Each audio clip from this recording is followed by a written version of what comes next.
కందుకూరు గ్రామ కాంగ్రెస్ కమిటీ మరియు ముల్లిమోక యువసేన కందుకూరు.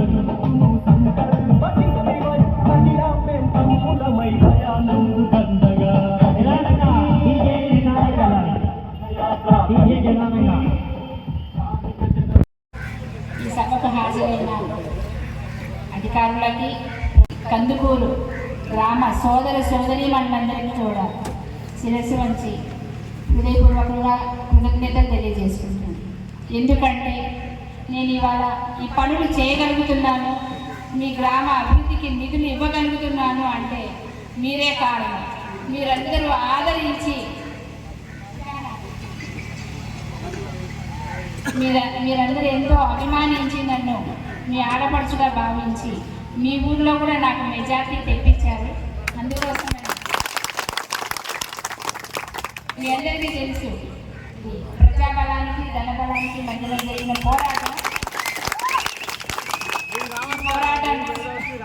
ఈ పోరాటంలో మీరందరూ మా మీద నమ్మకం ఉంచి మేము వస్తే మీకు అభివృద్ధి పనులు చేస్తాము, నిజమైన బంగారు తెలంగాణ వస్తుందని విశ్వసించి మమ్మల్ని గెలిపించారు. ప్రజాబలమే గొప్పదని నిరూపించారు. అందుకని మీ అందరికీ కూడా హృదయపూర్వకంగా పేరు పేరున కృతజ్ఞత తెలియజేసుకుంటున్నాను. అలాగే మీరు ఏదైతే నమ్మి కాంగ్రెస్ ప్రభుత్వాన్ని ఏర్పాటు చేశారో దాని దిశలో భాగంగా మీకు ఎన్నికలప్పుడు మేమేమైతే హామీలు ఇచ్చామో 6 గ్యారెంటీలని 100 రోజుల లోపల అమలు చేస్తామని రేవంత్ రెడ్డి గారు, సోనియా గాంధీ గారు మాట ఇచ్చారు. ఆ దిశలో భాగంగా మనం ఇప్పటికీ 5 గ్యారెంటీలు అమలు చేయడం జరిగింది. ఇవాళ ఇంకొక గ్యారెంటీ కూడా మనకి హైదరాబాద్లో సభ జరుగుతుంది, అక్కడ కూడా మంజూరు చేయడం జరుగుతుంది.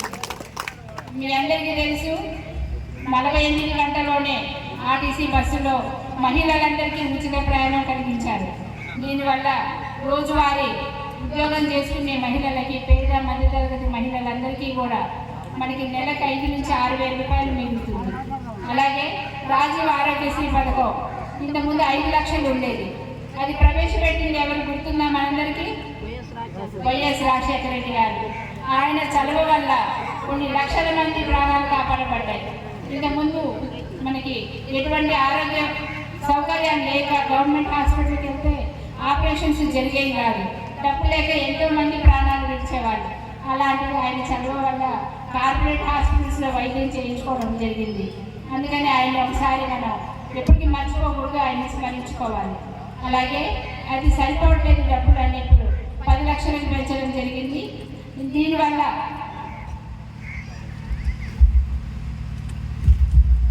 ఇంకా కొన్ని లక్షల మంది ప్రాణాలు కాపాడబడతాయి. ఆల్రెడీ ఇంప్లిమెంట్ అయింది 10 లక్షల రూపాయలు. అలాగే మోకాళ్ళ మార్పిడి ఆపరేషన్ కూడా ఆరోగ్యశ్రీ కింద వస్తుంది. అంతేకాకుండా మరి ఫిబ్రవరి 27న ఇంకొక 2 పథకాలు స్టార్ట్ చేయడం జరిగింది. మీ అందరికీ తెలుసు, కరెంటు 200 యూనిట్ల వరకు ఉచితం. 0 బిల్స్ వచ్చాయా? మీ అందరికీ వచ్చినాయి. అంటే మనకు దాదాపు నెలకి 900 నుంచి 1000 రూపాయలు మిగులుతుంది. అంటే సంవత్సరానికి 12,000, 5 సంవత్సరాల్లో 60,000 మిగులుతుంది. ఎవరైనా ఇచ్చారా? ఇంతకుముందు గత ప్రభుత్వం ఇచ్చారా?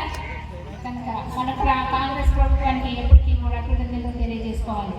అలాగే గ్యాస్ సిలిండర్ గతంలో 400 ఉండింది, అది ఈ 10 సంవత్సరాలకు 1,200 చేశారు.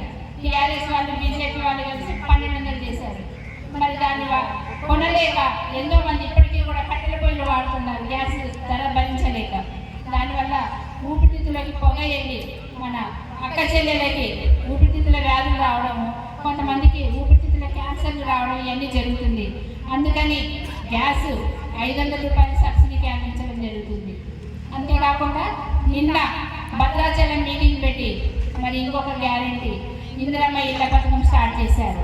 త్వరలోనే సర్వేల ప్రకారం నిర్వహించి ఎవరైతే అత్యంత నిరుపేదలు, ఎవరికైతే ఇల్లు లేవు గమనించి ఖచ్చితంగా మీ అందరికీ కూడా ఇల్లు వచ్చే దిశగా కృషి చేస్తామని మీ అందరికీ మనవి చేస్తాం.